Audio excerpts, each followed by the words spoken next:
this was eventually a double square. And I thought, what can I do with it? I sewed it together. Then I decide, well, why don't I do nice decorative stitches and use a bit of a thicker cotton and your coordinate stitches that I've done here. You'll see it here as well. And a bit of ribbon. And then it fold it over, and then it's on this side as well, because it was my square that I've done. So then I thought, okay, what if I stitch this down and I make a bag, and I fold it and I fold it, and that's my bag, and I bring this one down and do a press stitch, or I decide this one needs to go in. So that's then a hidden one with a press stitch, and then I can bring this one over.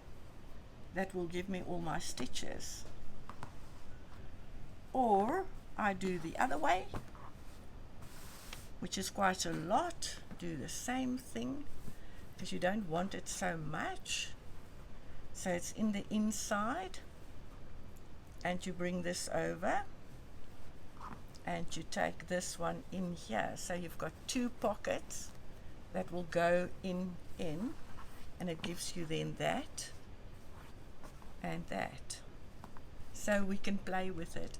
So I haven't finished it yet. Still thinking exactly how I'm going to fold it. But I just use a double square that I sew together. So I've got it on both sides. So you can just work it out what you want to do.